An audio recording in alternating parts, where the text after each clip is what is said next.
Hello friends, this video on Cell, the Unit of Life, Part 16 is brought to you by examfear.com. No more fear from exam. So we will start our discussion with endoplasmic reticulum. So let us see what is endoplasmic reticulum. Quite a complex name, isn't it? What is endo? Endo means inside. So endo means inside. Plasmic is something related to plasma. Plasma is nothing but your cytoplasm. So it is something related to cytoplasm. And reticulum means network. So it is basically a network which is present inside cytoplasm. So that is endoplasmic reticulum. So it is a complex network of membrane-bound tubule. So some tube-like structures, not only in one or two, but a network itself which is surrounded by membrane and is embedded in the cytoplasm.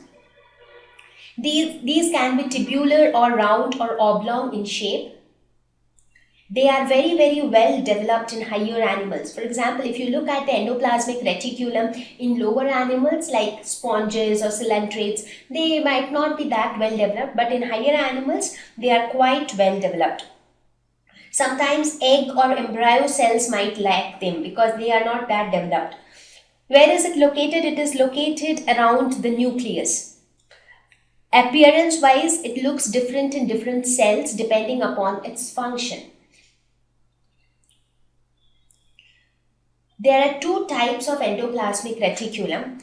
Rough endoplasmic reticulum and smooth endoplasmic reticulum. Now, endoplasmic reticulum is often abbreviated as ER because the name is quite big and complex, so it is often called as ER. So there are two types, rough ER and smooth ER. Now let us look at how they look.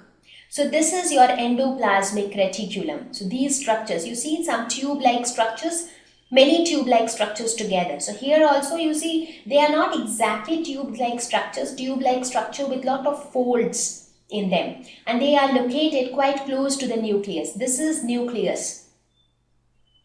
This green colored structure which you see, that this is the nuclear membrane, and these structures are the nuclear pores, and just attached to them is the rough endoplasmic reticulum. So the endoplasmic reticulum remain quite close to the nucleus. So now we will talk about the two types, that is RER and SER. Before that, let us look at the location of endoplasmic reticulum in animal cells.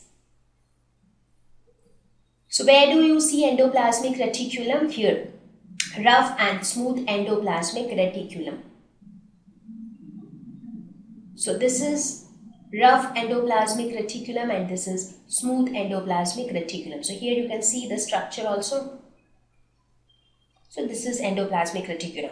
Now their appearance in plant cells. Here if you see, this is your endoplasmic reticulum. So the appearance varies in case of different types of cells. So that's why it was told that depending upon their function, their look and feel might be different in different cells. So let us first talk about rough endoplasmic reticulum. So these are those endoplasmic reticulum which have ribosomes attached to their surface. Now ribosomes are again some structures which are present inside the cell which are responsible for synthesis of proteins. So ribosomes are extremely important that reason. We will discuss about ribosome towards the end of this lesson. So these endoplasmic reticulum, they have ribosomes on their surface. Now due to the presence of ribosome, their surface is granular or rough in appearance, and that is why they are called rough endoplasmic reticulum. So if you see, this portion is the rough endoplasmic reticulum, and you can see small dot-like structures, and they are nothing but ribosomes. And this is rough endoplasmic reticulum. So proteins are manufactured in ribosome, then transported to other parts through endoplasmic reticulum. Now, since this endoplasmic reticulum contains ribosomes and ribosomes synthesize proteins, so the main function of rough endoplasmic reticulum is protein synthesis and then transporting it to other parts of the cell. Now, looking at their structure, the rough endoplasmic reticulum is continuous with the membrane of smooth endoplasmic reticulum. See, rough endoplasmic reticulum ends here and then it gets connected to smooth endoplasmic reticulum from here. So it is connected continuously with smooth endoplasmic reticulum on one side, and it is connected at certain places with the nuclear membrane. So you see on the other side, it is directly connected to the nuclear membrane. So this side. So both the side, it is continuously connected to either the nuclear membrane or the smooth endoplasmic reticulum. Talking about its structure in a little more detail, they are composed of cisternae and tubules. So if you look at this structures, you see some orange-like structures which looks like some sac-like structures. So these are nothing but cisternae. So these structures are known as cistern, and also they have some tube-like structures like how you see here, some tubular structures. So that is what they are composed of. So when you observe it even more closely, you can see the rough endoplasmic reticulum with the ribosomes on it, the blue colored structures. Now talking about the smooth endoplasmic reticulum, there are no ribosomes attached here and therefore the surface is quite smooth. So if you see this portion, so in this portion you do not see those dot structures. So they have a smooth surface. So what is their function? Because since ribosomes are not there, they cannot do protein synthesis. So what do? They help in synthesis of fat molecules and lipids. So fat and lipid synthesis. They also help in detoxification of chemicals, which is a very, very important property.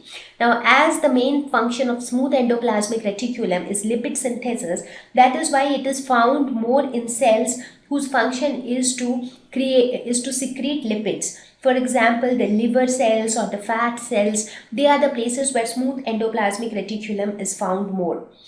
Again, talking about its structure, smooth endoplasmic reticulum is continuous with rough endoplasmic reticulum at one end, and it is continuous with the membrane of Golgi apparatus at some places. So Golgi apparatus starts from this side. So not throughout, but at some places it might be continuous with Golgi apparatus. Now let us discuss this detoxification part. Now, as I said, that they are present in cells where fat synthesis is more. For example, liver cells. Now let's just take an example. What happens? You would have often seen that people say that drinking alcohol is injurious to health. Why? Because whenever there is an alcohol intake inside the body, the liver has to, so there are a lot of poisonous substances present in alcohol. There are toxins present in that which might harm the body. So what does the liver do? The liver does the detoxification of those harmful materials. So whenever there is alcohol intake, if somebody is consuming alcohol, the liver has to function more in order to detoxify the harmful chemicals. Now, in order to help the liver, smooth endoplasmic reticulum doubles its surface area to increase the detoxification process. Now, smooth endoplasmic reticulum is present in liver. So what it does, it increases its surface area so that it can fasten the process of detoxification. And once the body returns to its normal state, or once the effect of the alcohol has subsided, then the smooth endoplasmic reticulum comes back to its normal size. But if the intake of alcohol is too high, like if somebody is consuming alcohol say once in a year, that is still not harming the body that much, because your liver is detoxifying it. Smooth endoplasmic reticulum is increasing its surface area. Once the effect has subsided, it comes back to its normal state. But if the intake is too high, if somebody is consuming alcohol in high quantities, or the frequency of intake is too high, what will happen? The smooth endoplasmic reticulum will not be managed to detoxify so much of harmful chemicals. So it will not be able to perform its job properly, and smooth endoplasmic reticulum can be damaged. And that is the case when, and that is the stage rather, when the body starts getting harmed due to intake of alcohol. So smooth endoplasmic reticulum, this is a very important function of smooth endoplasmic reticulum, that it helps in detoxification of harmful chemicals and toxins, and it converts those chemicals into water soluble substances which are safer for the body. So now let us look at the overall significance of endoplasmic reticulum. Proteins and lipids manufactured here are used in building the plasma membrane as enzymes and hormones. Endoplasmic reticulum acts as a channel to transport materials to different parts of the cell. It detoxifies poisons and drugs. So this part is taken care by smooth endoplasmic reticulum. Protein synthesis is taken care by rough endoplasmic reticulum. Lipid synthesis is taken care by smooth endoplasmic reticulum. And it also helps to transport materials. Now, whatever proteins or lipids are synthesized here, they need to be transported to other parts of the cell. So endoplasmic reticulum also sends these materials out of endoplasmic reticulum to different parts of the cell. So these are some of the significant functions of endoplasmic reticulum. Thank you. Please visit www.examfear.com to watch more videos, attempt free online test, get free study material, find tutors and mentors. Thank you once again.